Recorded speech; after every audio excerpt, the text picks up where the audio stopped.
Broadcasting from the Unshackled studios in Melbourne. This is WilmsFront, brought to you by the Unshackled.net. Now here's Tim Wilms.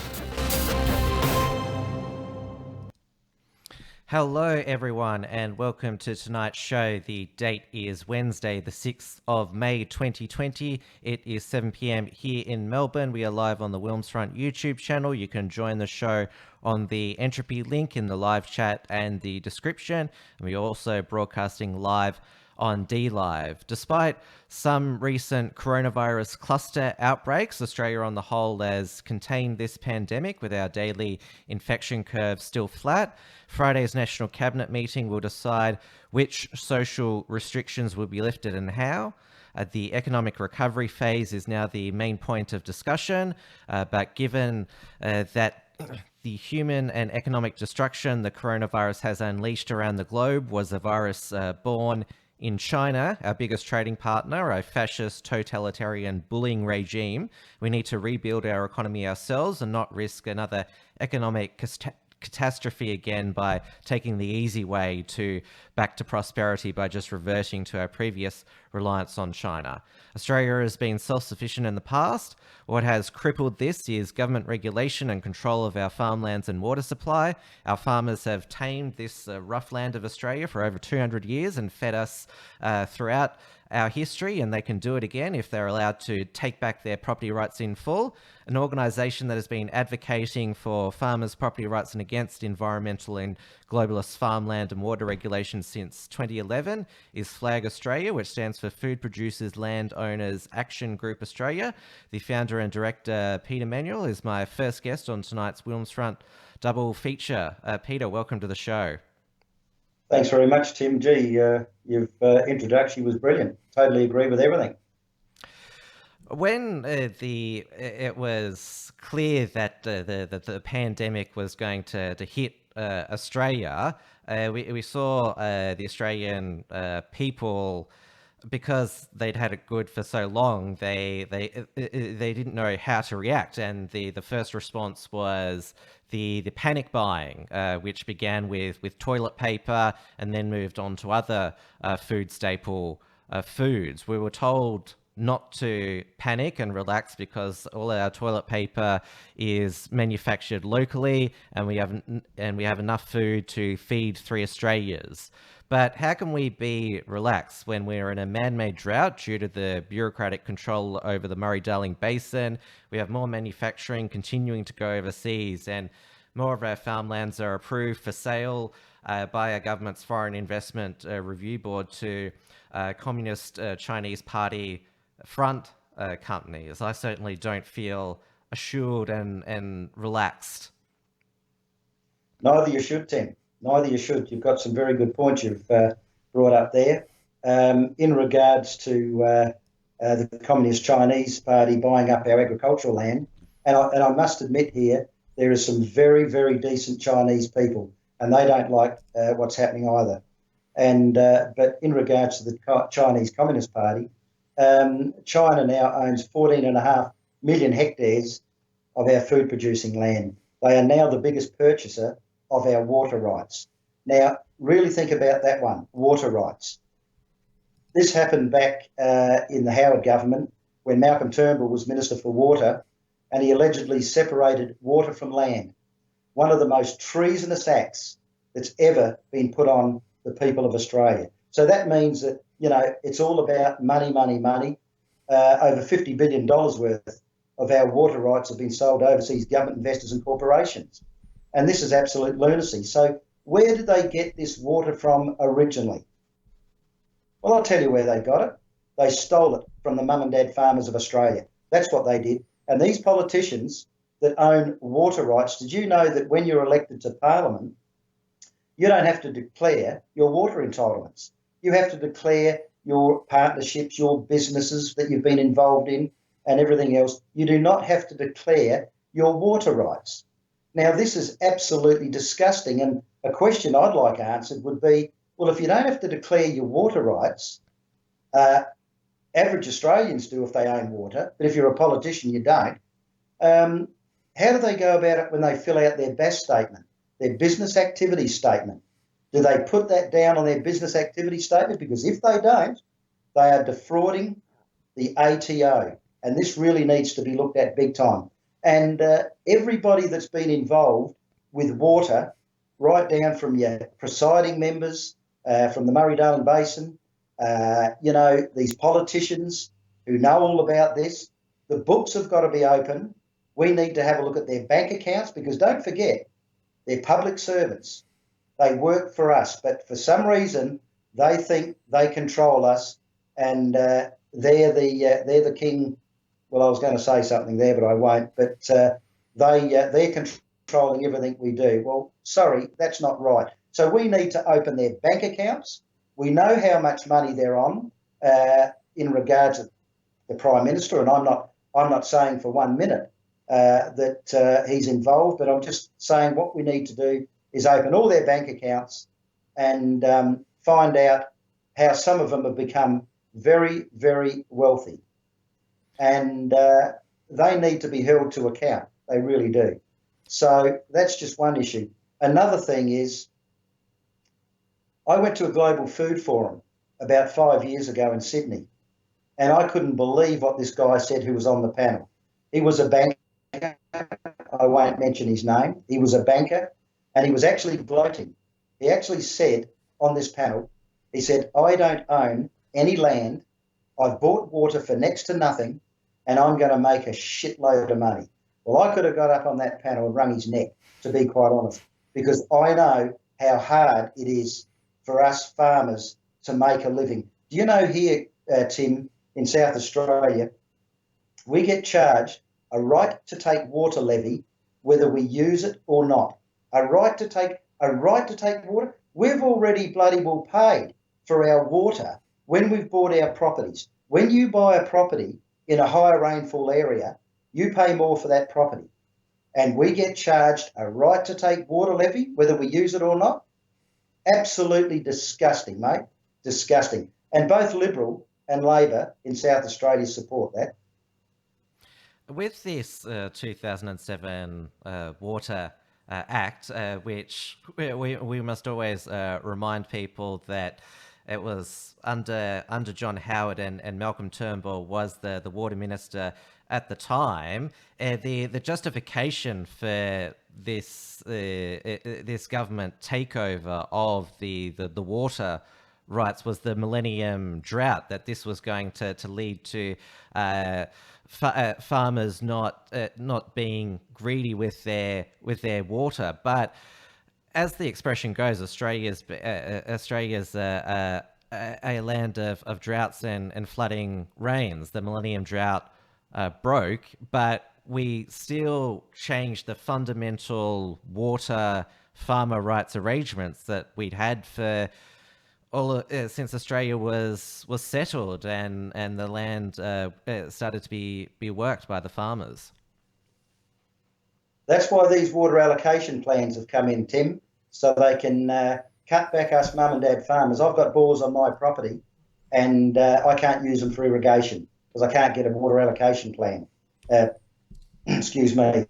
And there's nothing more hurtful than we've been through drought, as you know, and you've mentioned, seeing my paddocks last May were just dirt. And to think that I couldn't put a sprinkler on, to get some grass happening, to feed my cows. And I've been a stud beef breeder now for many, many years. And it takes you a long time to gain the genetics that you want, that, you've got cows, I've got Pole Herefords, that retain their weight, they milk well, and they rear a decent calf. And it takes you many, many years to get that genetics right. And the amount of farmers that have been destroyed and watching water go past their properties, mind you, and they can't access it because why? We get back to where it was separated water from land, because the reason they can't use it is because the big boys have bought it. And this has to stop, mate. This country is in a huge mess, and if we don't restore water to land, I'm afraid the mum and dad farmer is going to be a thing of the past. And I mentioned that to somebody today, and she said, "Oh, don't tell me that." And I said, "Well, I can tell you now, we will be a thing of the past because they don't want the mum and dad farmers. It's all about corporates. And unfortunately, we've got governments on both sides that are just looking after the big boys. And this has to stop, Tim. It really has to stop." It's not a team team red or team blue issue. They're both as bad as each other. When it was finally in the media cycle, the absolute devastation the Murray-Darling Basin plan and authority has done to the farmers. The worst affected area was southern New South Wales, despite the fact you had a state Liberal National government, a federal Liberal National government. You in South Australia have a Liberal government. They decided they'd look at a few things, have a review, but they haven't made any substantive decision to at least look at some sort of reform. They obviously got a bit freaked out when the farmers' convoy arrived in Canberra at the end of last year. But as soon as they went away, they just hoped that the issue would go away. And then you had the National Farmers Federation, who said that the solution was a transition for farming families away from agriculture. Tim, you mentioned the National Farmers Federation. Our peak bodies are not doing anything really for the mum and dad farmers. They're in the same league as the big corporates. They're looking after the big corporates, which is very, very sad. If I can just mention briefly a little bit about the Natural Resource Management Act of 2004, which we've been under here in South Australia, non-complying fines, 127.6a. Non-complying fines for an individual, $35,000 fine. And that's for any minor thing. I had a mate that was clearing a bit of silt out of a creek, and this would be going back probably 8 years ago now. And he got fined $35,000. He actually helped environmental flow because he didn't get a permit. He actually helped environmental flow. And he took the silt out of the creek, put it up on the bank, spread it out. It looked absolutely magnificent. And I took a presiding member of the Natural Resource Management Board to his place. And I said to this guy, I said, "What's he done wrong?" He had to admit that there was nothing wrong. I got him off that fine, But what the Labor Party wanted to do is they wanted to make those non-complying fines for an individual from $35,000 to $700,000. If you're a family company, listen to this one, if you're a family company, it's $70,000. The Labor Party wanted to change that to $2.2 million. Now, people say to me, why? I said, well, number one, this is socialism at its best. And the NRM monitors the metropolitan area. So in other words, your home. So a $35,000 fine wouldn't sell your house. $700,000 would sell a few houses. 70,000 wouldn't sell your farm. Sorry, 700,000, which they wanted to make 2.2 million. You can see where I'm going there. 2.2 million would sell a few farms. Now, on this right to take water levy, whether we use it or not, if this levy's not paid in a certain time, down the bottom it's got, we can seize your land. Everything that we get from this environmental dictatorship is all intimidation. I had another farmer who was taking, this is only recently, was taking water from a creek. He ran out of water on his property and no water for his sheep. So he's going down to a creek, not on his property, Crown land, and he was drawing water and taking it back in 1,000-litre containers and keeping his sheep alive. And I heard about this. They were going to take him to court. They wanted to do an interview with no lawyer involved or anything like this. There could have been self-incrimination, and I got him a warning. And this is the sort of caper that's going on all the time. And people can't believe it when I say to them, they don't want the mum and dad farmers. It all comes back to the Lima Agreement, United Nations Agenda 21, which we know now is Agenda 2130. It is absolutely disgusting what is going on in this country, and we've got Liberal and Labor that are doing nothing to make things better and to actually help the mum and dad farmers of this country. They're doing nothing.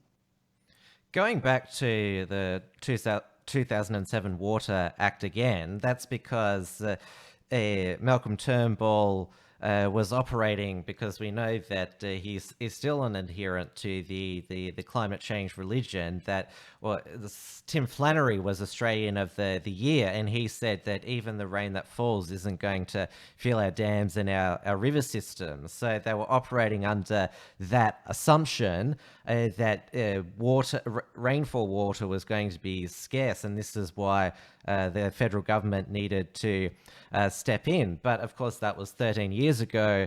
Now we've had, well, as I mentioned in the expression before, we've had flooding rains, and you'd also know quite a bit about my premier here in Victoria, Daniel Andrews, against building new dams because dams don't make it rain. No, they don't, but new dams can catch more rain, and we've had, over the past week in Victoria, it's been bucketing down with rain. New dams could have captured that as well, but 13 years later, he still believes in this scarce rainfall myth. They're looking absolute idiots, Tim. Absolute idiots. You talk about good old Tim Flannery, good old Timmy baby. Tim allegedly bought a house on the Hawkesbury River.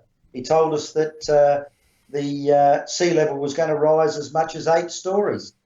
Julia Gillard told us about the sea levels rising. Well, Julia Gillard's got a place at South Brighton, just about right on the seafront. You know, if this was really going to happen, I'd be heading for the hills. I wouldn't be buying a place right on the seashore or right near a river or anything like this.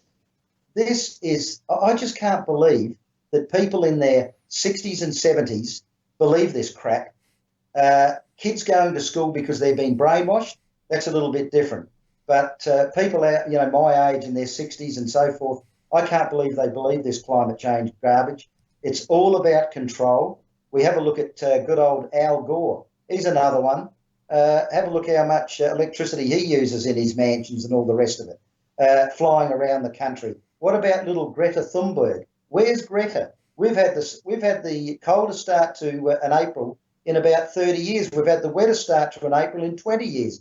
Where in the hell's Greta? I wish he'd come here because, if things are a little bit warmer while we're getting this rain, things grow a little bit better, because once it comes in cold, the grass doesn't grow. It really doesn't.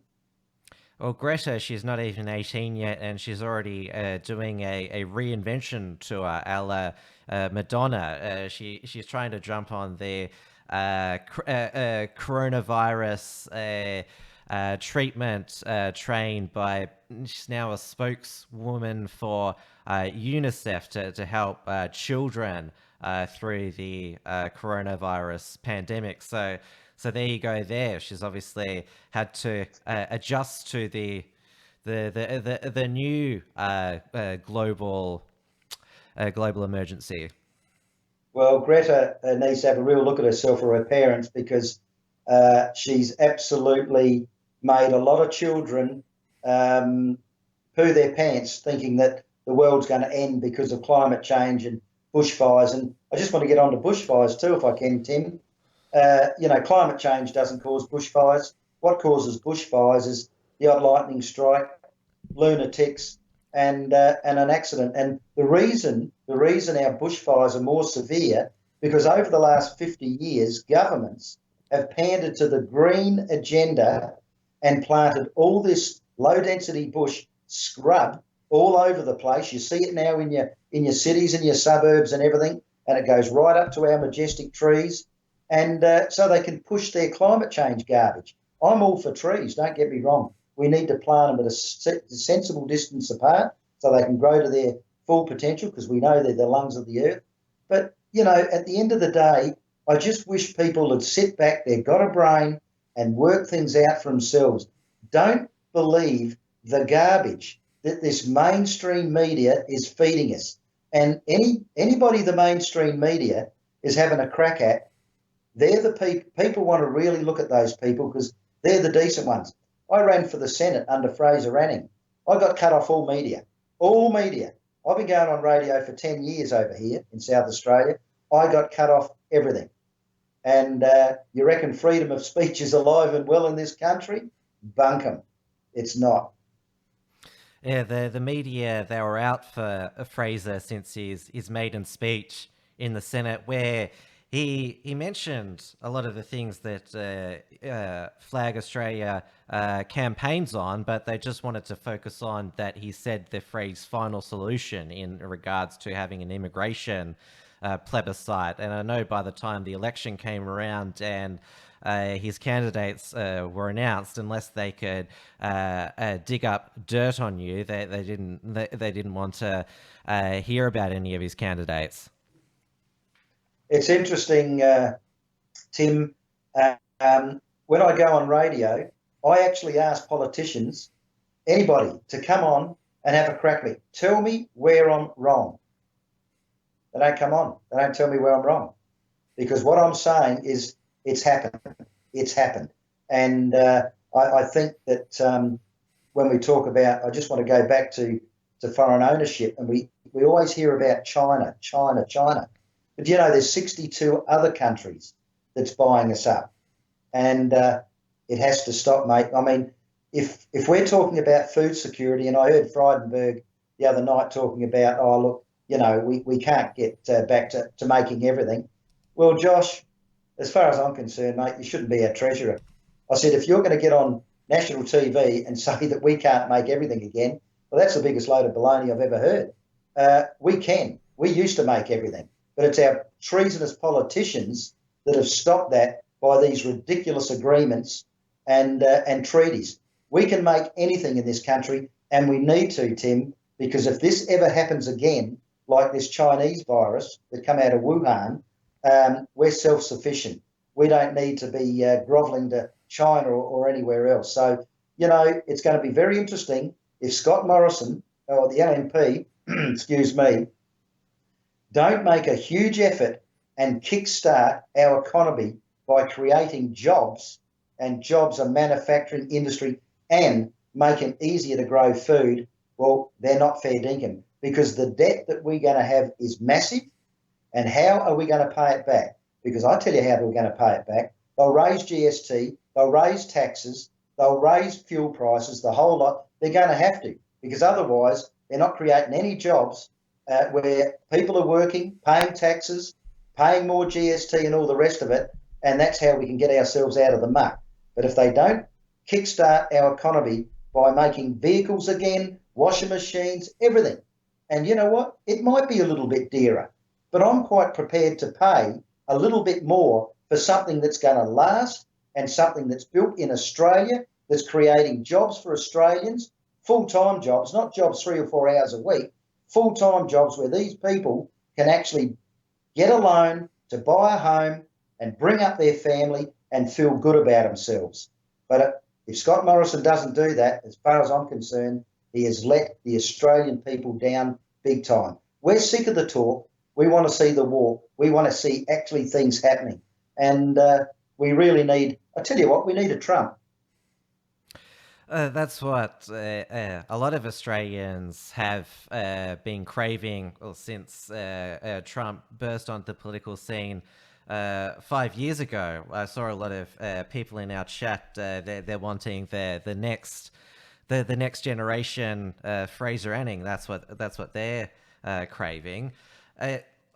You mentioned Australian manufacturing, and even though there are still items and consumer goods and other types of materials manufactured here, a lot of the parts, for whether it be those goods themselves or for the machinery, it comes from China, which of course trade has been interrupted, along with people movement because of the pandemic. And if you're missing an ingredient, then obviously you can't make the good. And I've spoken to quite a number of small business people who've said that is the biggest killer there, that they can't get the parts, that it may be made or assembled in Australia. And this brings me to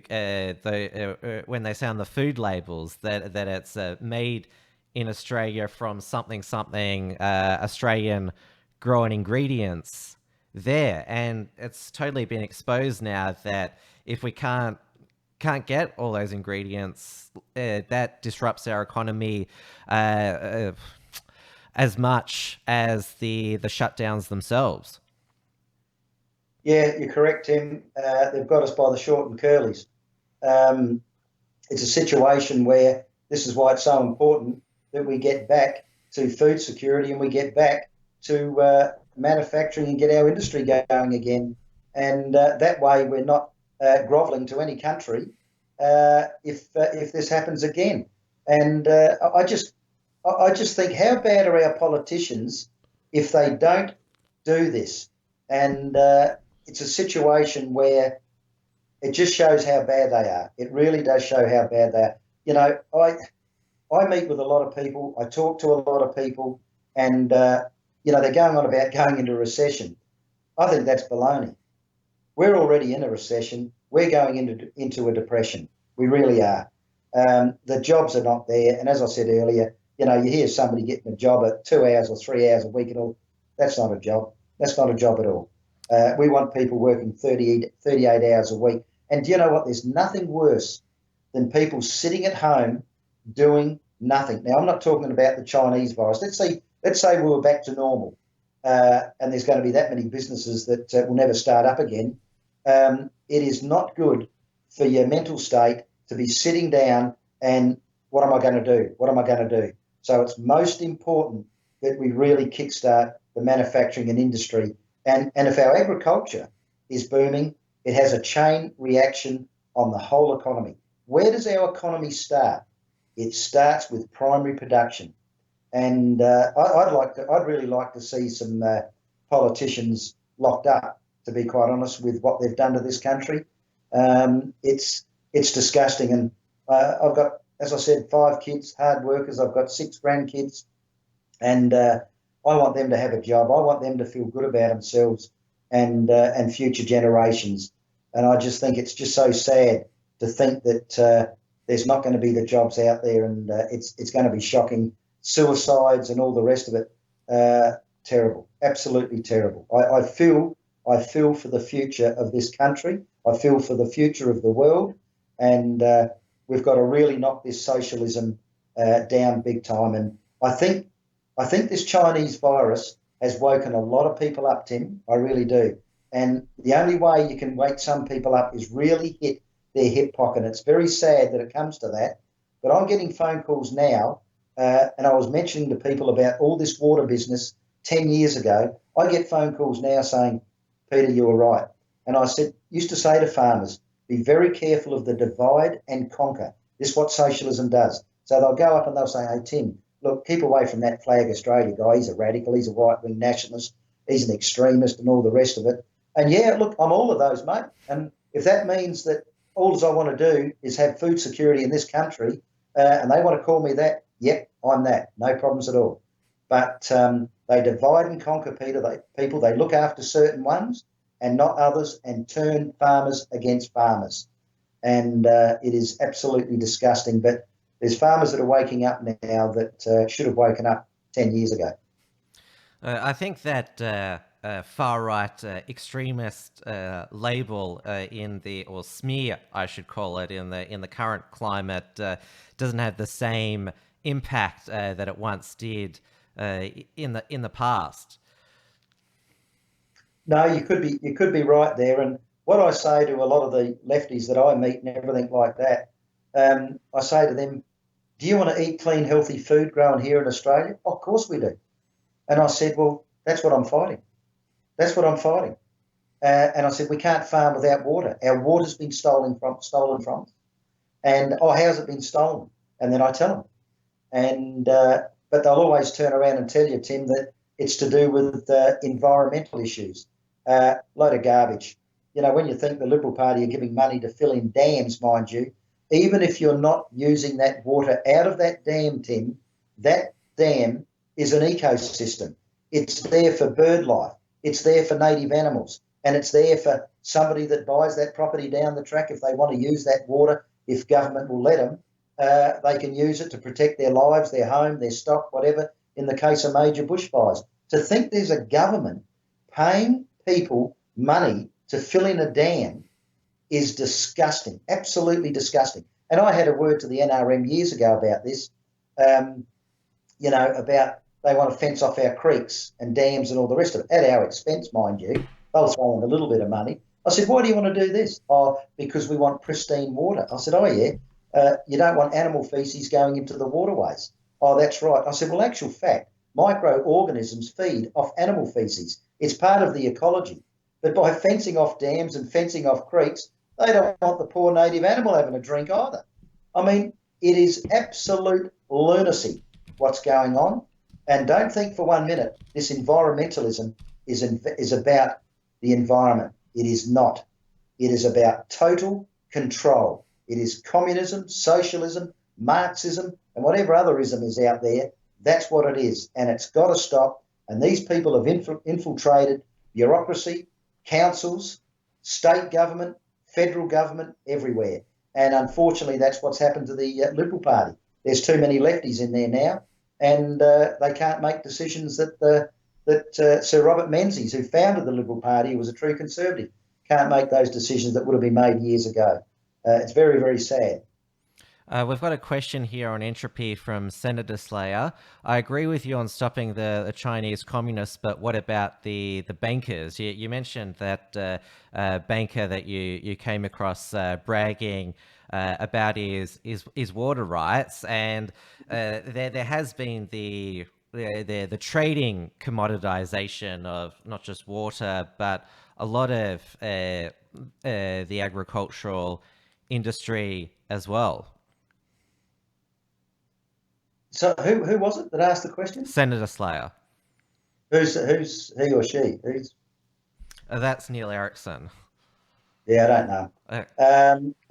Well, in regards to the banker, why should anybody that doesn't own land own water? Why? Because I'll give you an example, Senator. I know a lady that sold a couple of thousand acres last year, and she had water entitlements. The person that bought it said, no, I'm not paying for them. I don't want them. So she is left now, because the water was separated from land, she is left now. She's moved into town. She's getting a lot older. She has left with the bill. She is paying that bill every year. So if water was restored to land, when you sell a property, that water stays with it. And that's the way it used to be, and that's the way it's got to be. Focusing on manufacturing, you're quite right to point out that primary production helps feed manufacturing, and South Australia was the home of Holden manufacturing there. And over the past decade, despite the federal government throwing subsidies to keep Holden plants here, General Motors, who own Holden, they phased out their Australian manufacturing arm, and now they've completely shut down the Holden brand now. And a lot of it was to do with, and we haven't talked about this, because South Australia, some people might have forgotten now, was it was the home of the first statewide blackout because of renewable energy back in, was it 2017, and has I think Victoria's catching up now, the highest consumer and industrial power prices in the world. And if you blow up your coal-fired power stations, then what do you expect is going to happen to the cost of business for everybody? Yeah, correct. I think people are starting to wake up a little bit about I think Michael Moore, the lefty Michael Moore. I haven't seen his video. I forget what you call it. I've got to look Planet at it. of the Humans, it's called. Right. Well, people need to watch that. I haven't as yet, but I'm going to watch it because what gets me in regards to this renewable energy crap, wind turbines and solar panel, where does all the ingredients come from to make it? It comes out of the ground. It's called mining. What happens if we get, 2 or 3 weeks of overcast weather and no wind, which quite often we get? So there goes your solar power. There goes your wind. No good. So what's going to happen to, blackouts and all the rest? We're going to have more and more and more. Yeah, we hold the record. That was Jay Weatherall, who was the Premier here in South Australia at the time of the Labor Party. The Greens want to hang their hat on that as well. Absolutely disgusting. But getting back to our cars, see you later, Holden. They've gone. Okay. But why couldn't we keep that factory going and still build cars, but make sure that, for a start, all government departments drove one of those cars, all bureaucrats drove one of those cars, councillors drove one of those cars. I mean, you imagine the amount of cars that could come out of a factory if all of our state, federal government, councils, bureaucrats drove a car coming out of that factory. That would be a massive start, and we could employ so many people. We really could. You mentioned that going to the ingredients of these solar panels and wind turbines. We are mineral rich in Australia, but it's either illegal or not cost efficient to actually use these minerals and resources for our own benefit. And that's another reason why a lot of it has been shipped over to China to help them prosper and get them more coal-fired power stations and other factories here, which it's in another sense has come back to bite us as well. We shouldn't have these expensive power prices. It's not that we haven't got the resources. We've just shot ourselves in the foot, while other nations such as China have basically been able to supersede us using our own resources. Well, the biggest joke of that is, if we talk about looking after the environment, wouldn't it be far better to produce the stuff here, whatever it may be, instead of putting it on a ship and carting it, thousands and thousands of miles, or on an aeroplane or whatever? Would be far better off to build everything here, so it'd have less of a carbon footprint. Look, the trouble is, Tim, we've got lunatics in government that have got no idea how to do business. We've got lunatics in government that don't care about the people. We've got lunatics in government that haven't got a business brain.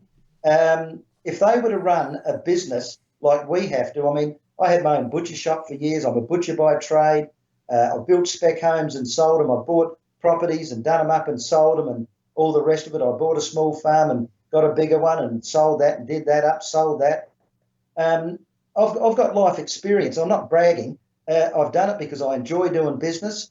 And I haven't done much schooling. My dad died when I was 12. I'm the last of 5 boys, and I wanted to get somewhere in life. I'm not an academic. I hardly read anything, and I'm not real bright, but I hope I've got a bit of common sense. And that's the trouble with these dirty rodders we've got telling us what to do. They got no flaming common sense. They don't care about us. And I would, as I said, I'd like to open their bank accounts, because for what's happening to us, there's got to be some sort of backhanders going on, because any decent person would not allow this country to be sold the way it's being sold, and just wouldn't treat the people like we're being treated. We're being treated like mushrooms, fed on BS and kept in the dark, and I think things have got to change. Well, Frydenberg has given himself the power to override the Foreign Investment Financial Review Board, which has just waved through the sale of our farmlands to China. And I just want to touch upon, you mentioned the bushfires before, and what was revealed when there was actually some proper investigation on the cause of these bushfires, that it's basically illegal or extremely regulatory prohibitive to fireproof your property. Mate, over here in South Australia, our roadsides are an absolute disgusting mess. I've got a fire plan here on my property, but I can't enact it fully because the sides of the roads are that full of broken debris, branches. There's signs up to say that do not disturb the soil or vegetation in any way whatsoever because of habitat, because of one little three-legged, one-testicle, blue-eyed lizard or something like that who's got to crawl up a piece of bark or whatever. All as it happens, mate, is with the amount of crap that's on our roadsides, these little critters are going to be burnt out anyway, and more of them. We need to clean up our roadsides big time. And here in South Australia, if the Liberal Party don't allow us to do it, well, they're no better than Labor. They're really not. So what I'm saying is that we need to clean up our roadsides. We need to stop planting all this scrub over the place, which is causing bigger bushfires. And these so-called, they've got whole tracts of native vegetation going through towns and everything. These are just whips for bushfires to just travel through towns and burn people out. It's not right. It really isn't right. And one other thing too is very interesting with our mobile phones and landline phones. Before the NBN, if you had a landline phone and the power was cut, you still had your landline phone. You could ring up. But now, ever since the NBN, that's gone as well. And quite often, my mobile phone, I can't ring out of that for sometimes an hour or 2 hours. Now, whether they're cutting me off because they don't like what I've got to say or whatever, well, good luck to them. But, we're being controlled with our water. We're being controlled with the Chinese virus. We're being controlled with our communication. Australians, wake up. You're being controlled. The NBN is another federal government nationalisation takeover that's been a disaster as well. But that's a conversation for another show. Well, I want you, Peter, to continue to keep telling people about, because we've got this opportunity with the recession or depression, the economic reset. We can return to self-sufficiency and make sure that we're never in this situation again. You're certainly welcome back on my show, and I'll recommend you to a lot of my alt media colleagues, because you have the solutions. I have interviewed people such as Ron Pike on this show as well. More people need to hear it, and the pressure needs to increase on the politicians because the public anger has grown, in some cases boiled over because of this China virus, but they've still got the business people and the advisors in their ear, the politicians. So the pressure must continue. Can I just say one thing, Tim? It gives me real faith to talk to somebody like yourself, a young person who's got their head around what's going on, and that just gives me a little bit of hope, because my kids hear it all the time and their eyes are wide open for what's going on. But to have somebody like you doing what you're doing, I commend you, mate, and I do appreciate you giving me a little bit of time to have this conversation. Thank you very much. Thank you. My pleasure. And to check out more about Flag Australia, just go to flagaustralia.org.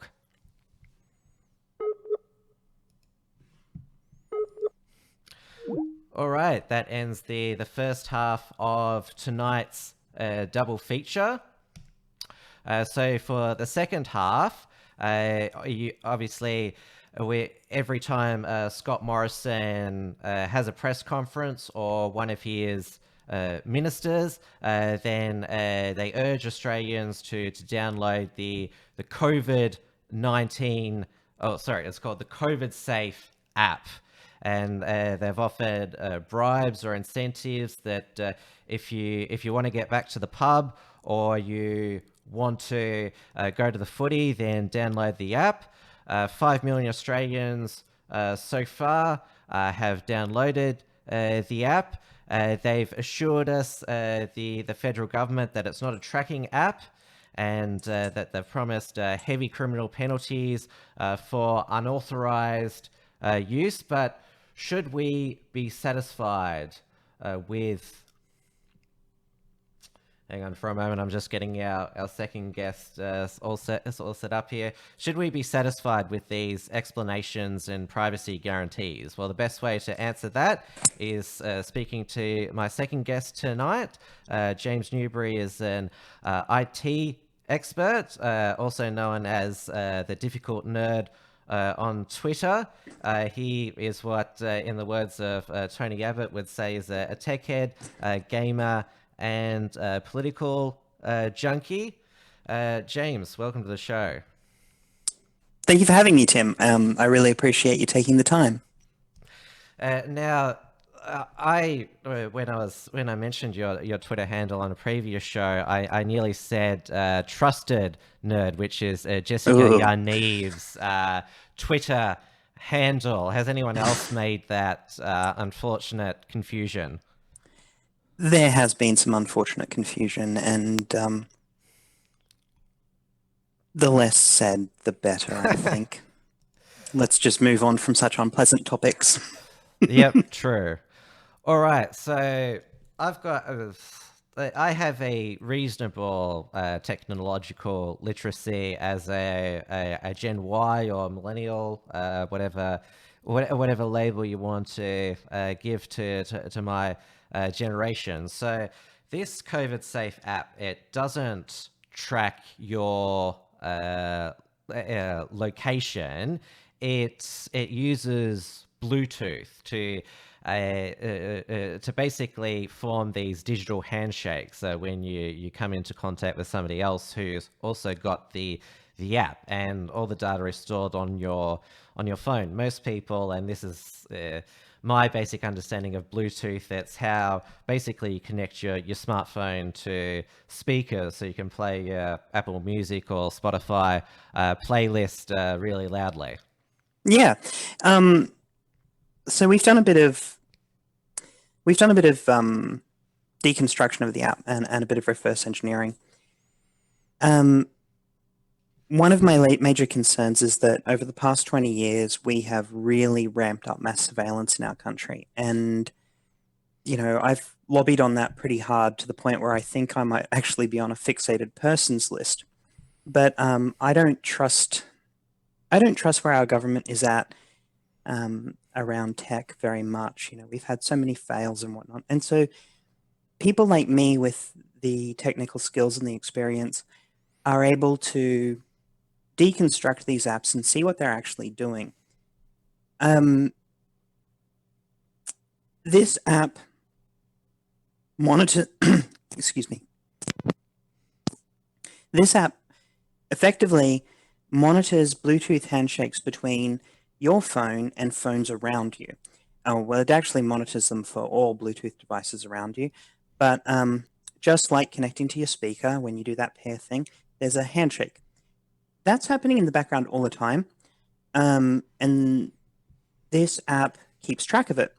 Each phone has in it a hardware identification, and that hardware ID gets logged along with an identification for the person, and then those are stored on your phone for 21 days, and if you run into trouble, those IDs are matched against real identities, and the states, in theory, can call up those people and say, go get tested for COVID-19. So you actually don't need to put in a personal identifiers into the app. All you need to give is your phone number. You don't even have to give your real name. You can choose a pseudonym. So as I've said, you can choose Big Dick 69er to be your pseudonym. Money printer goes burr is what I think I'll pick when the time comes. your postcode and your age range. But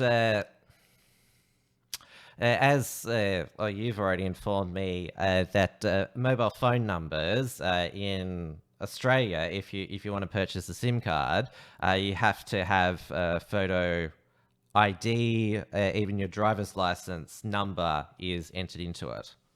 Yeah, so one of the regulations around communications in this country, which will really become a thing during the 5G era when we've all got to upgrade, is to, whenever you go buy a SIM card, you must show identification under the ACMA rules. And then the driving license number, for instance, is recorded on a form, and that is gone and put into a database. So you can track a phone number back to a person that you've identified. This is another one of those mass surveillance anti-terror regulations that came in the early 2000s without real thought. There's no such thing as an anonymous phone number in this country. Because it was back during the Abbott government when they proposed, and it was passed bipartisanly in the parliament, the metadata laws, which was sold to us as going to help us catch terrorists and child pornographers. But as we've found out since, and this is why we're right to be skeptical about the privacy guarantees, is that lots of not just Commonwealth agencies, but state, even local government agencies, and even some private financial institutions want access to the metadata as well. The metadata legislation is a dog's breakfast. Last year, there were about 300,000 metadata requests from some really interesting agencies. One of them was the Bankstown City Council chasing a litterer. Another really interesting example was a parking authority, but that's not going, we're promised that's not going to happen with this app because we're getting a whole new bunch of legislation passed, which will make it illegal for any public servant to access this data for anything but health tracking. And that'll be backed up with a 5-year prison sentence. That's a lot better than it was last week. The government has shifted on this. They're really insisting that we can trust them. But my thing is that I want to see the source code.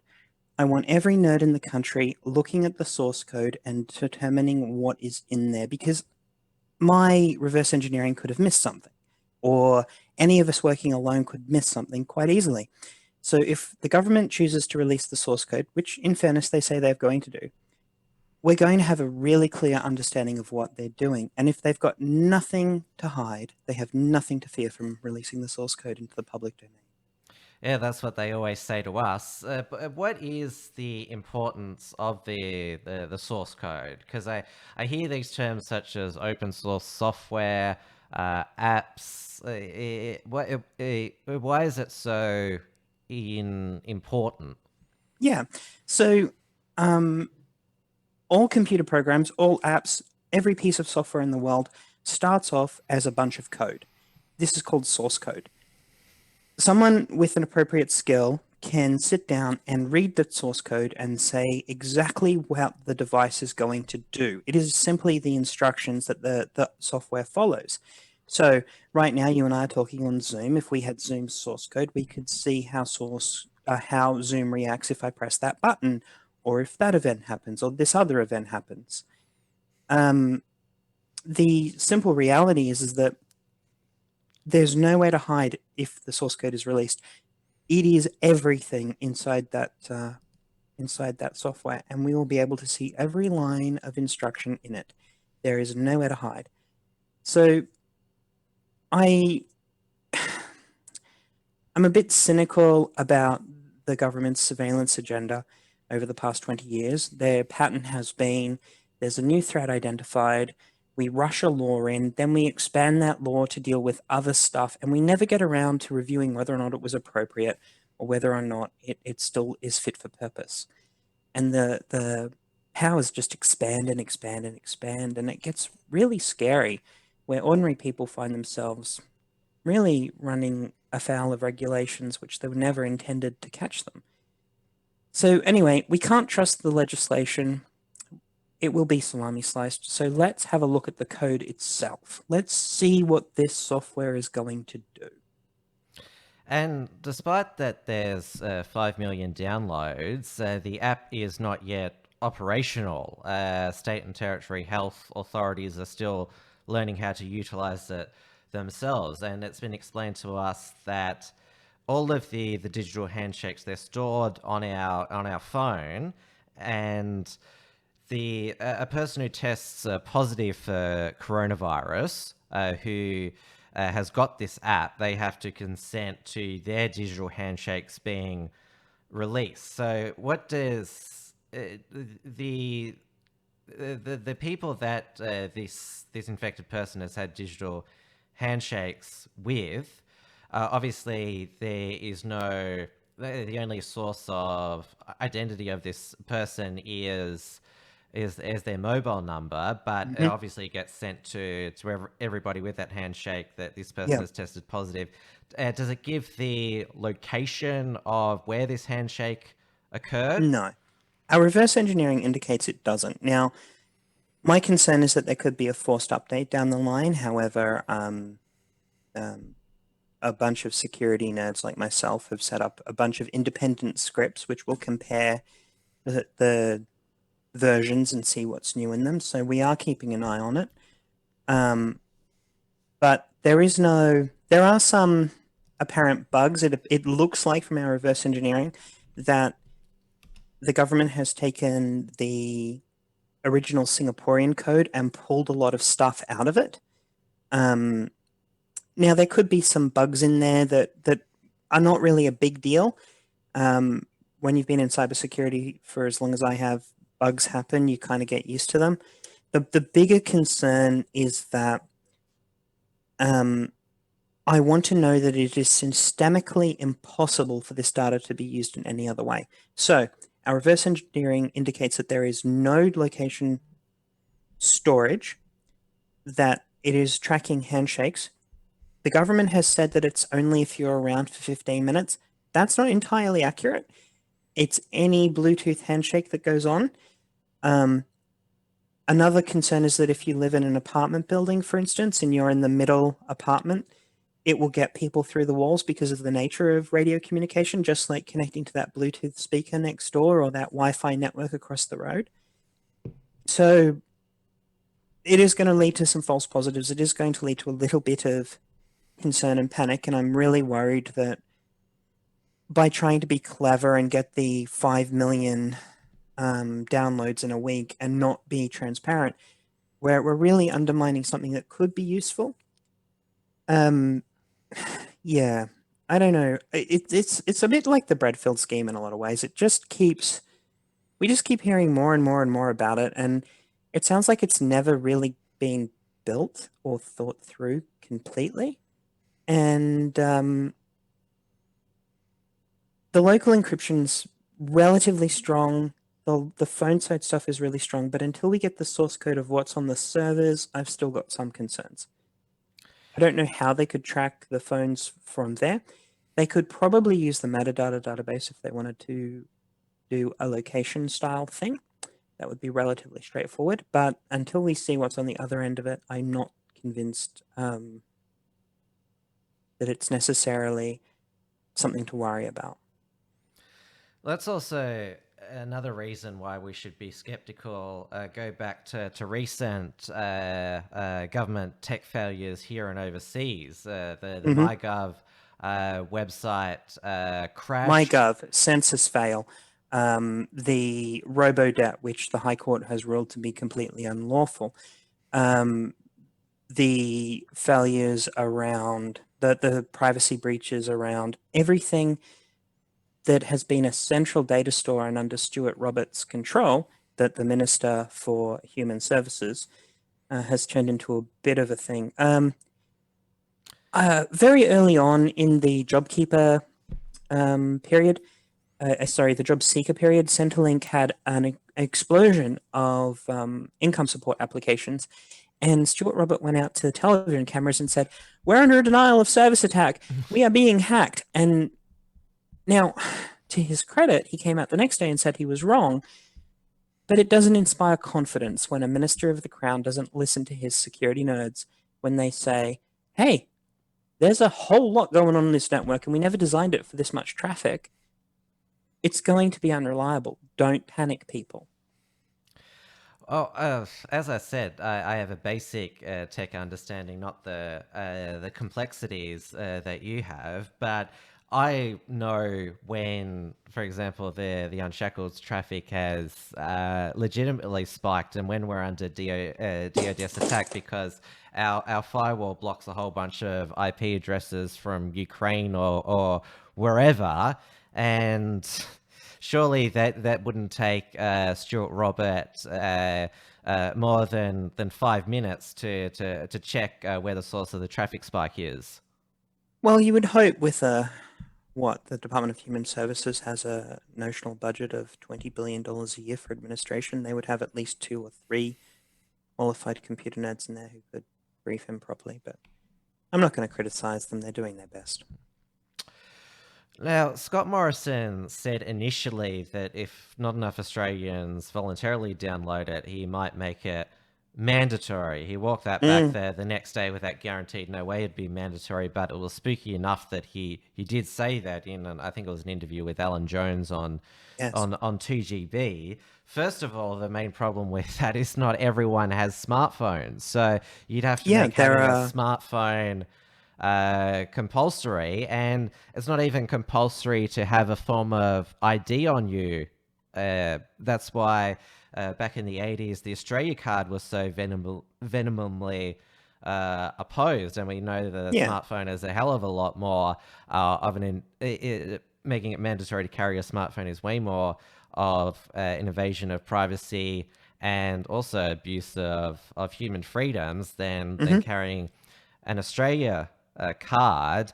But so now they're going with what's known in public health terms as the nudge approach. So want to go to the footy, want to go to the pub quicker, download the app. Yeah, and it's like putting on sunscreen to go outside, because if you've got the app, you can't get sick. It's ridiculous. It's probably a useful thing that we're able to track very quickly that, for example, say I went to do the grocery shopping and someone that I didn't know had the Rona. It would be handy to say, okay, we need to test you before I go to work, right? It would be handy, and it would probably help a whole bunch of people. My main concern, though, is that government has shown to me that they don't get it when they compare why we don't trust them with why we trust Google and Apple. Oh, Google and Apple track a lot more about your life than we are in this app. Why do you trust them? Well, primarily because they've been really transparent with us all the time. They go to court to stop government overreach, and then to react to those court cases, we get rushed legislation like the Assistance and Access Act.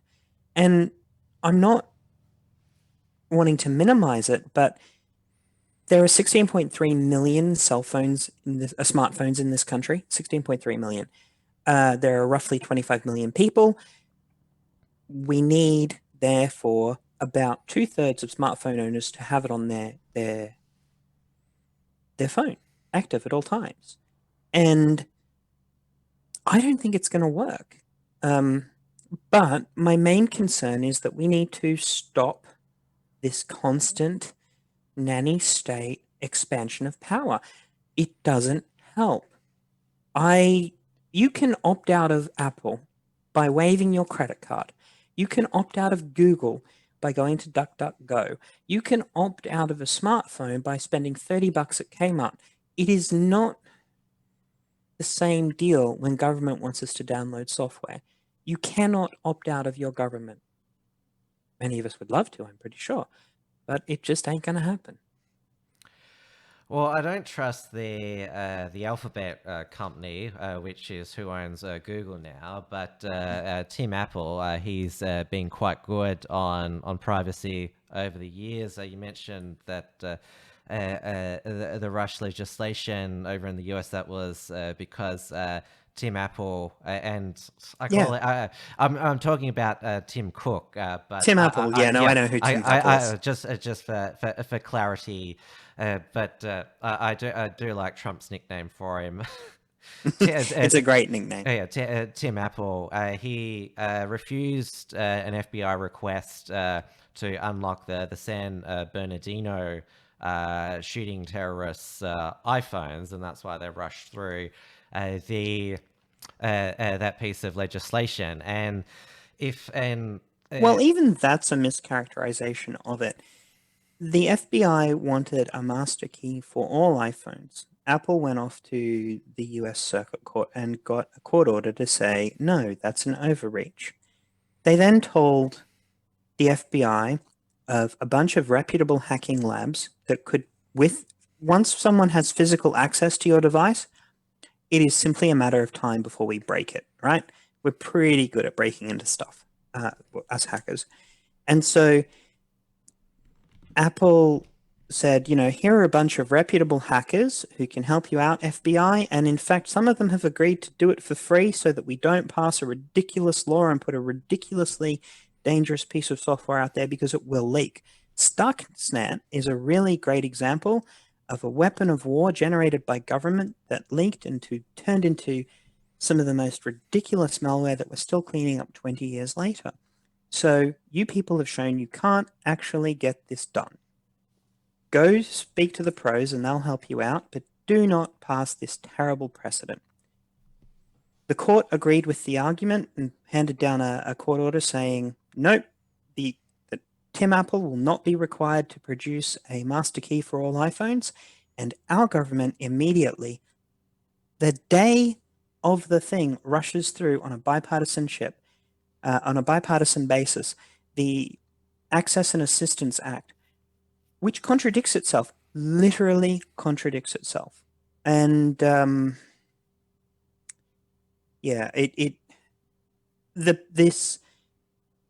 we all rely on the security services to keep us safe, but they get a little bit trigger happy, don't they? They get a little bit, untransparent and a little bit excitable and tracking the wrong people and people who aren't necessarily real threats. And if you're an ordinary person who just happens to be walking down past someone really nasty, you could get caught up in any of this mass surveillance stuff, and your life could be destroyed by suspicion just because of a Bluetooth handshake. No, I don't like that sort of thing. And so while the government has shifted from its original no holes barred attitude to something that's approaching reasonable, until they release the source code, I'm going to reserve my judgment. I've got a question here on Entropy from James Boom. James, are Western nations buying spyware and censoring software from the Chinese to control their populations? Let's split that up into three categories, into three sub-questions. The first question is, are Western nations buying spyware? The answer is yes.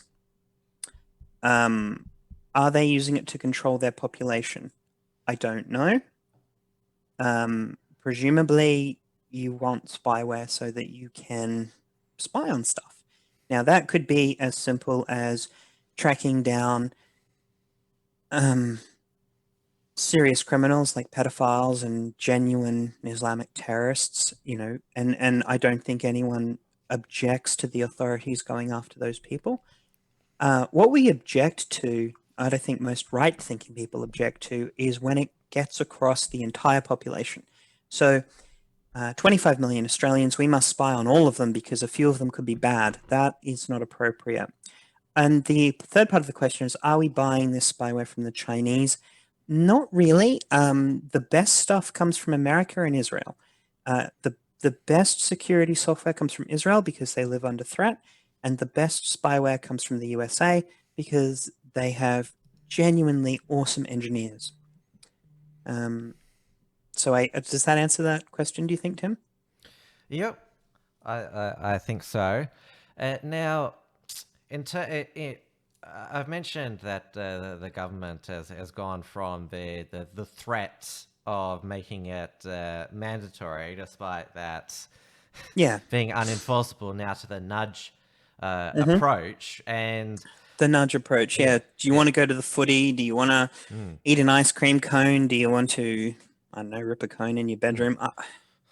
Next global pandemic, pot better be legal, is all I'm saying. I'm not downloading the app. You're not. Most of this, I'd say all of this audience is not downloading the app. And it's also a threat as well that if we don't, their target was 40%, which is around 10 million. But we know that, and Morrison himself has talked about getting the economy into recovery phase, getting Australians back to work, kids back to school. You're based in Victoria. Our Premier, Daniel Andrews, I don't think has the same. Isn't he King, Dan? Yeah, same goal in mind. Yeah. The nudge argument of, we can simply download this app and everything can go to normal is bullshit. Like, let's be honest. It is utter crap. We are going to slowly, the whole point of flattening the curve was so that we would not overwhelm our health system with this virus. We are going to release, we succeeded well and truly beyond. It's the curve, despite those, or I guess you'd call them cluster fucks, because at the Cedar meets in Western Melbourne, and there's obviously that aged care facility in Western Sydney, and now that two nursing homes in Melbourne have gone into lockdown as well. But the curve is still flat. There's not a community spike. But we know there is going to be spikes as we go on, right? We're going to loosen the restrictions and then clamp down a little bit. And the idea is that we want to keep the capacity of the health system about where it can handle this. That was the original plan. We locked down so hard, so fast that I think it's fair to say that some of the states shat the bed. And really locked down hard and fast so aggressively because they were afraid of being blamed for death and destruction. And you can argue whether or not that was appropriate. I'm not convinced the app is the way forward. I think what we're going to see is we're going to release a little bit. Some more people are going to get sick. We're going to tighten back up. Then we're going to release again and tighten back up. I think that's kind of how this is going to go. And why is it important? I don't know if you have the answer to this question, for the authorities to trace the source of every infection, because they talk about it's not so much the source, it's the okay, so think about this. In an ordinary day, before the lockdown, right, I would get up, I would have my breakfast, I would go to the train station, I would get on a train for an hour to the city, I would go to the office, then I'd go sit in a restaurant meeting for my lunch, and then after that I would go back to another office and have meetings with customers, and then I would come home on a different train and come home. In that day, I would interact with, on an average day, as an ordinary office worker, somewhere in the vicinity of, 50 people? And those people would all be contacts of mine. If I was carrying the Rona and I didn't know, then those 50 people could infect a whole bunch of other people because they don't know to be tested. And so what the theory is that if you know that guy you were sitting on the train with for an hour to the city also was exposed to the Rona, you can call him and say, all right, son, you're out of the pool. You're going to sit at home for 2 weeks until we test you and check you clear. That's the theory. Does it work like that? I don't know. I can tell you that in technical terms, this app is not well planned. It's rushed. Yeah, of course it's rushed. No one begrudges that, I don't think. Is it going to help? I don't know. there is no evidence so far of any of these apps helping, but this is the first time we've rolled out an app globally. Like, I'm talking as humanity. So, is it worth a shot? Probably. But am I prepared to have it on my phone? Not until I see the source code. And it's not that I expect every person in the country to be able to read source code. It's that I expect every person in this country knows someone who knows how to code or can get an opinion and can find out whether or not there's something hidden in there because of the Access and Assistance Act. The Access and Assistance Act says not only can the police state and the federal authorities compel an employee to put a backdoor into a piece of code, they can compel that employee or that nerd to not tell their employer, or else they go to prison. If they discover a backdoor and in any way report it, they can be in trouble. Opening the source code gets us around that act brilliantly because there is nowhere to hide, and nerds who did not have any connection with the software will be able to audit it. It is critical that we have open source code. I think a lot of people forget that last winter we had a killer flu season. Was one of the worst in recent history. I got a really bad flu. So did my colleagues and associates. Were all knocked out for around about 3 weeks, and I even attended the county court, one of Blair Cottrell's mentions. So I went to the courthouse where there's people going and leaving. Like I could, like this is the thing. I remember when I got back from that court mention, I pretty much collapsed in a heap in the office because I was so sick. But obviously that would be considered extremely reckless in the Corona age now. Well, I've banned employees from the office before today, like years ago when they've had a sniffle. I don't want them spreading their germs. Now, it's different for computer nerds. We can generally do our work anywhere in the world. This lockdown work from home business has really only adjusted the number of days a week I go to the office. But it's not like that for people who work in a factory. It's not like that for people who have to work in the courtroom as a reporter, for instance. Even the farmer who goes to market in the morning, it's very hard to justify. It's very hard to justify locking up 25 million people the way we have. I'm not convinced we have done it with necessarily the right way of thinking, nor have we seemed to do any thought about what this costs us. And I don't mean money. I mean, we absolutely know now, because ER doctors are telling us that they have fewer heart attacks than ever coming up. The heart attacks are still happening. People are just not calling ambulances. We know that cancer treatments in Victoria have been delayed. We know that surgeries that were considered so urgent they had to be done within 4 weeks have now been pushed back 18 months. And all of this has a cost in blood. My concern is that we were so fixated on the new threat that we didn't necessarily do any modeling of what our intervention would cost us in blood. No one really cares about the money and the debt, although it's terrifying for our kids and our grandkids. It costs what it costs, right? But what it costs us in human lives, we've looked at one side of the ledger and said, the worst case scenario, if the Rona gets free, we're going to kill 300,000 Australians, or whatever it was. Did we compare what our intervention costs in blood? Are we being legitimately proportional to the risk? And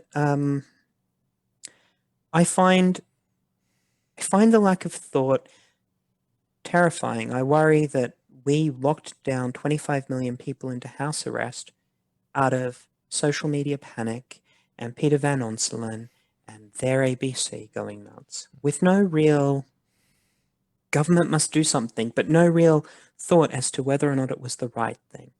And I don't even mind that the government did something and that we all got thrown in house arrest. I mind that reactionary thing. I want to know that we haven't accidentally had the good outcome. Because if we accidentally have a good outcome, we're not going to know how to deliberately have a good outcome next time. And that terrifies me. The reason why I mentioned last winter's flu season and my own experience with it, because Australia's experience with the coronavirus has not reached those most alarmist and deadly proportions that were predicted that you just mentioned here. We've had only one death of a person under 50. 96 Australians have died. In total, we have less than 1,000 active cases here, and I'm not making a comment on whether the coronavirus itself is as deadly as we've been told, but the cost benefit of shutting down a lot of the economy last winter flu season, it was just business as usual. And you mentioned the other treatments delayed there. There's been a lot of, it's been lost the cost benefit analysis of that. And the reason, and going back to why I mentioned contact tracing source of transmission, if we didn't do that for, I don't know who patient zero was in my circle last winter, the COVID app seems, have we, and that's why I've got you on the show, the cost benefit of this app. So the theory is that if you knew in the few days before you started to get really sick, if you knew that you had the flu, if you could be tested for influenza before you got sick, would you have gone to the courtroom? If I knew I had influenza? If you knew, for instance, you had chickenpox, right, before you started showing the rash that chickenpox has, would you put yourself near, I don't know, a 10-year-old kid? Probably not. And that's what the contact tracing's for. It's not to find who was before you. It's to find who you potentially have infected so that they can be stopped from infecting others. That's the theory. The messaging around the app is terrible. It is not smart. The government knows better than the people. But I think I can tell. I think all of your audience would go, I'm legitimately sick. I legitimately have something really contagious, and I'm not going to make other people sick. I am going to stay at home for 2 weeks, eating inappropriate snacks and watching Netflix. I'm relatively sure that most people, if they knew that they were sick, because even if they didn't have symptoms, they would choose to do the responsible thing and not spread it around. And that's what this app is meant to do. Will it do it? I've got no idea. Is our government trustworthy? Not on the surface. I'm so pleased that we're getting legislation. I now want to see the source code. Because I'm sick of hearing the talk. I want to see the action. And there's nowhere to hide if I can read your code. And yes, I can decompile code and reverse engineer it till the cows come home. But I'm one person and I can make a mistake. If I upload it to Reddit and everybody has an opportunity to look at it, and the weaponizing the computer nerd need to correct each other is going to tell you very quickly whether or not there are any backdoors in this software. So we have to have that source code. Going back to my experience with the flu last winter, and obviously the reason I attended that court hearing because there was an important hearing, even though it was a mention. But I was back. Australians have had this attitude with work that you soldier on. Like, I didn't know that I had the full blown flu. You just hope, oh, it just hopefully I'll get over it in a few days and I'll be fine, which didn't happen. I collapsed in a heap after that, after getting back from that hearing, and I definitely wouldn't do something like that after this pandemic. And I think a lot of Australians who had that soldier on attitude in the past will reconsider that as well, and we'll also see employers being sort of much more understanding that it's safer for if an employee's got if they're feeling quite lightheaded and sniffly, that it's best for them to not come into office. And this is why we've seen at the same time as we've contained this virus, 80% infections of the normal flu down already this year. And we've also become, I know I have become slack in recent years with obviously I know this sounds bad, personal hygiene, but so have a lot of other people. But we're all sanitizing our hands more, making sure that we do those extra hands washing before, say, eating, for example, or after a meal. Just doing those little bit more things, which we're all picking up our game like we didn't do in the past, which is probably why we had that killer flu season last winter. Yeah, I don't know. I think that the hand washing is really good. Look, you can see it yourself, or at least you used to be able to see it yourself when we had things. You'd go to the gents, and the number of people that would walk out without washing their hands used to terrify me. I used to tweet about that all the time. Wash your fucking hands, Melbourne. It's disgusting. Like, not leaving aside the obvious health benefits, it's just gross. And if we are going to be in a world with new viruses that can kill us, regardless of whether or not they've been beaten up, the fear is real. And the best thing we can do is wash our hands. It's simple, it's cheap, it's easy. So if we can protect ourselves by ensuring our hands are always clean, then that's a wonderful thing. And if employers stop assuming the worst of their employees, oh, you've got a cold, you only had a light sniffle, why weren't you at work? And that led to that Codral Soldier On commercial, you know. Yeah, I want to see that. I'm hoping that goes away. Codral should be banned unless we're using it for other purposes after this pandemic, because it's not okay to be sick and spread it around where there's no cure. And there is no cure for the normal influenza. Yeah. Like, people still get it every winter. Yes. And if they washed their hands properly, and if they felt sick and stayed home, fewer people would get it. And, you know, also, if you go to bed earlier and you take the day off, you apparently recover quicker. I'm not a doctor. I am a computer nerd, but just you look at it and you go, if I'm not spreading it around and I'm sick and I'm not out there living my life spreading it around, fewer people are going to get sick. It's just like a computer virus in a lot of ways.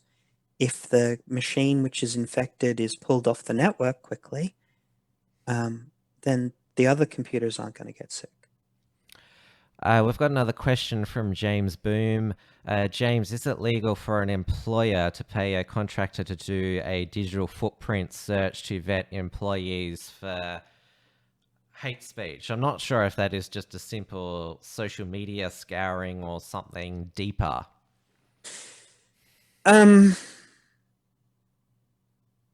Okay, so the Cybercrime Act really defines what employers can do there. The case law around network tracing also would apply there. Effectively, if it is on a company-owned piece of equipment, then, or it uses a company-owned network, then it's free game. They can have all of it. If it is a private piece of equipment, then it becomes a little more complicated. So if you were on a privately held iPhone tweeting really quite mean things. That's a very different matter than if you were on your desktop machine in the store tweeting the same things. Now, before we finish up, a lot of people in this audience are quite skeptical of 5G mobile technology. Yeah, there's been a few sensational videos which are complete fabrications. Yeah, like the phone that rings and that wire string around it bursts into flames, which has been completely debunked because it's not even a 5G phone. It actually hasn't been rolled out at all. You can't. There's hardly any 5G phones for sale in Australia unless you want to get a really expensive one. No iPhone yet from Tim Apple is 5G 5G compatible. Why is it that, because obviously there was 3G, then went up to 4G, why is suddenly 5G? People seem to think that the increasing, they believe that 5G will have increasing frequency, which will infect our brains and be easier for governments to surveil us. And obviously Huawei, the Chinese firm offering to build 5G networks, that's just turbocharged people's skepticism. Yes, okay. So let's unpack everything you've said there.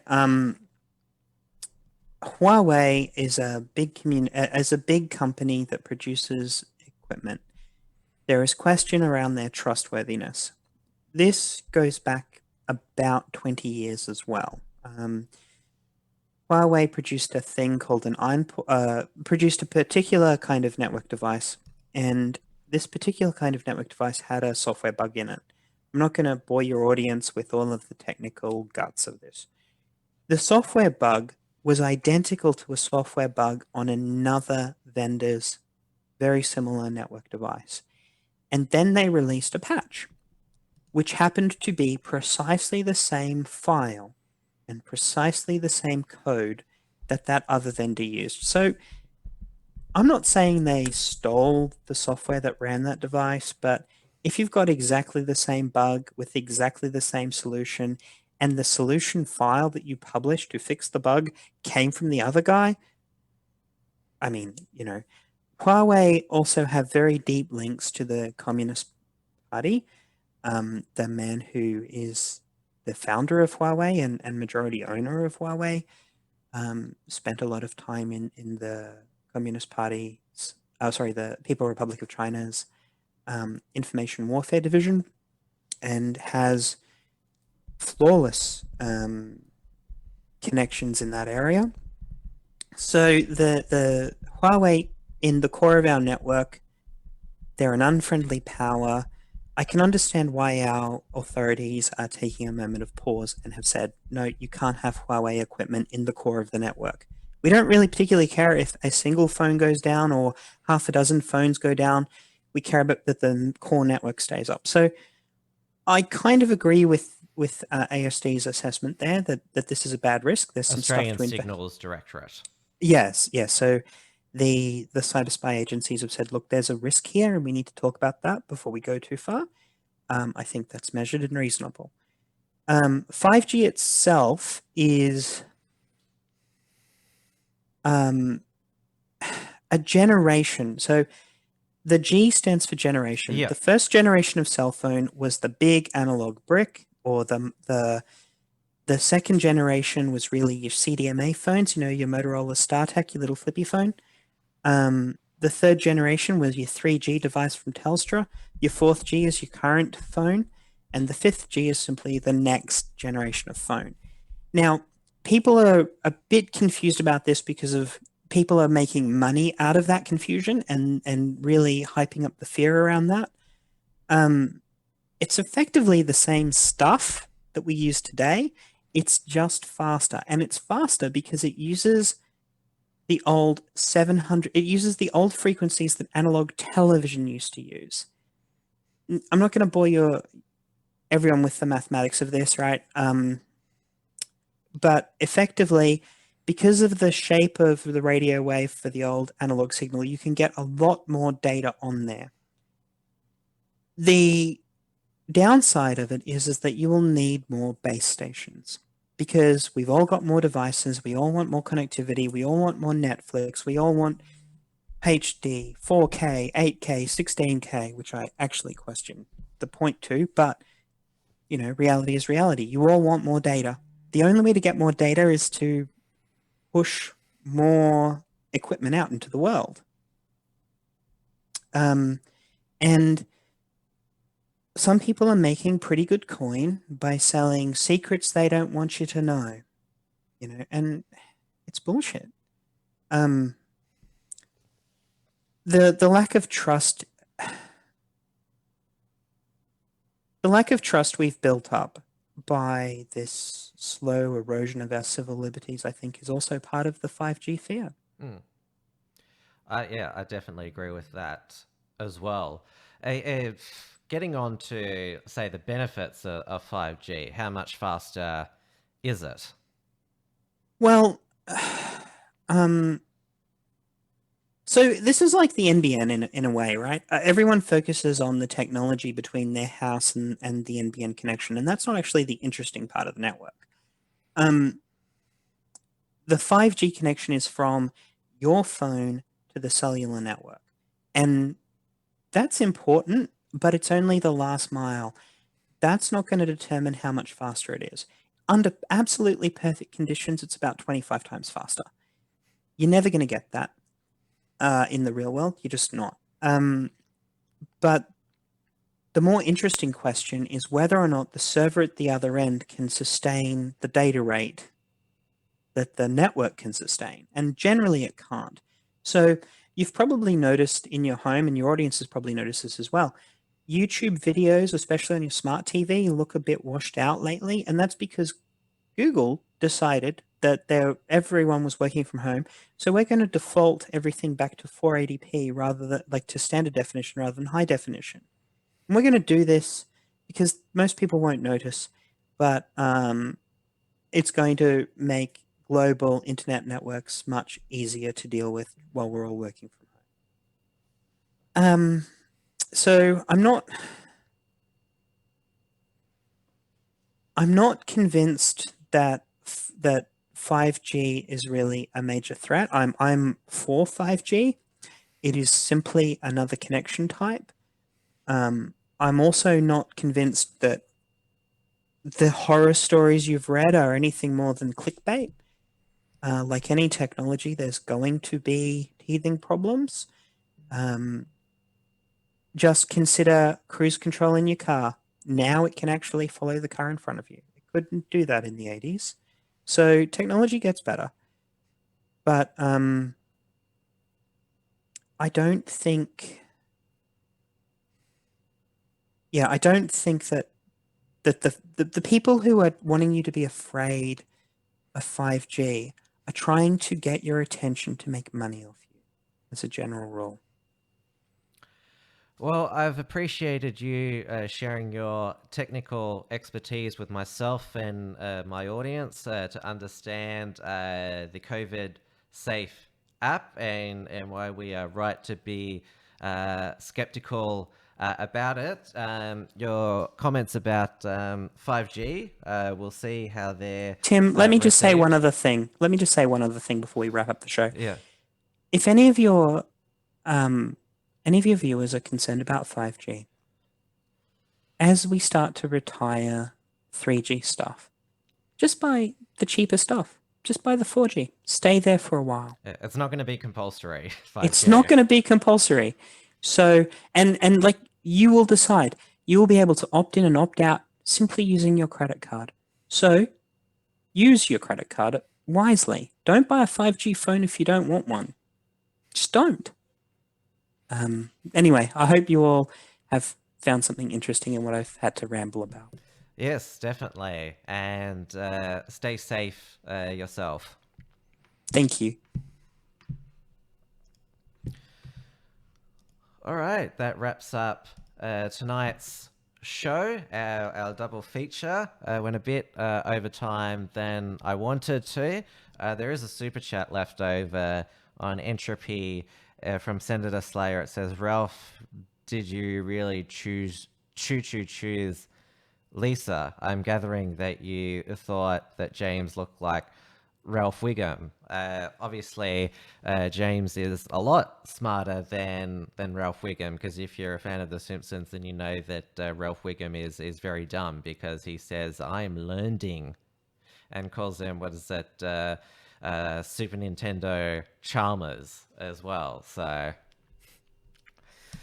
nice comparison there. All right, that's it for WilmsFront tonight. I'll be back for Uncackables, 8:30 p.m. Melbourne time on the show YouTube and D-Live with myself, James Fox Higgins, Marsha Lete again, and also Stefanos from Australian Meditations. Keep checking out the Unshackled.net for our latest commentary and Unshackled Productions archive. There's new episodes of The Report from Tiger Mountain with Richard Wollstonecroft, who of course was on Tuesday night Uncackables. So until next time, good night and take care. Thanks for tuning in to WilmsFront. Visit timwilms.com or Rational Rise TV to view the archive of episodes. And keep visiting the Unshackled.net to view all our shows and to keep up with the latest real news and analysis.